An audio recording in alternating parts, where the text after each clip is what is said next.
I've already crossed 7 states on my trip from Minneapolis to the Pacific. On my way back, I hit the 8th and final new state, North Dakota. North Dakota is the 39th or the 40th state admitted to the Union. When North and South Dakota were given statehood out of the Dakota Territory, President Harrison signed each paper that gave them statehood and shuffled the papers so no one knew which state came first. It isn't recorded.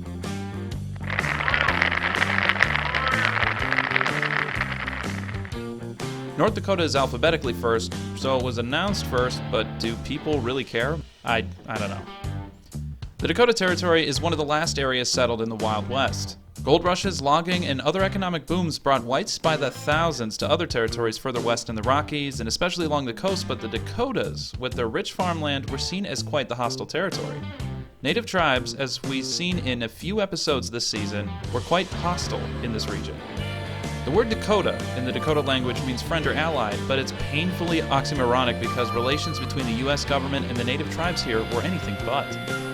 The name Dakota for this territory comes from the Dakota tribe that lived in the plains of southwest Minnesota.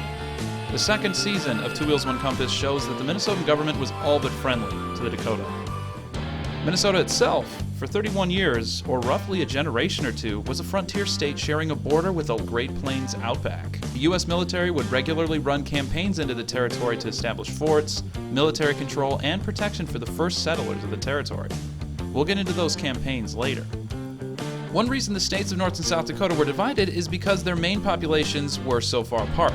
The real reason is because the Republican Party had just won the House, Senate, and White House in 1888, the year before, so they were free to add 2 more states for themselves, giving them 4 Senate seats. The territory voted primarily Republican during its territorial past. The Wild West was a political battleground when it came to statehood. If one party held the House and the other held the Senate, the U.S. government would be divided and only add states if both parties could get one as a compromise. This hasn't changed. Puerto Rican or Washington, D.C. statehood are more likely to happen if the House, Senate, and White House were occupied by the Democratic Party. If Puerto Rico voted more red, there'd probably be more chance of a compromise. Anyway, North Dakota is the 4th least populated state behind Wyoming, Vermont, and Alaska. To the south of me is a region that's so unpopulated, it's called the Hole. It's the largest, most unpopulated region I've passed by on this trip. Belle Fourche, South Dakota, is the largest populated center in the Hole at just under 5,600 people. The National Weather Service doesn't have any radar here, and internet and cell service are spottier than many regions are after hurricanes hit. It's said that South Dakota and Montana are the only states that border each other without a paved road. On a different note, this area used to be much more populated in the past, around the end of Wild Western times. If the Homestead Act were still in place and the frontier hadn't been closed, this region would have been ripe for settlement grants. Back when the U.S. was being settled, there was this notion of the frontier line. The Census Bureau deemed the frontier line any region of the U.S. that had less than 2 people per square mile. After the 1890 census, the superintendent announced there was no longer any more advancing settlement and the frontier was closed. 1890 was also the year of the Massacre at Wounded Knee, marking the end of the Indian Wars.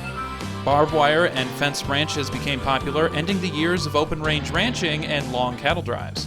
The occupation of the cowboy was pushed into extinction until its revival in popular culture in Western lore and cinema during the 20th century.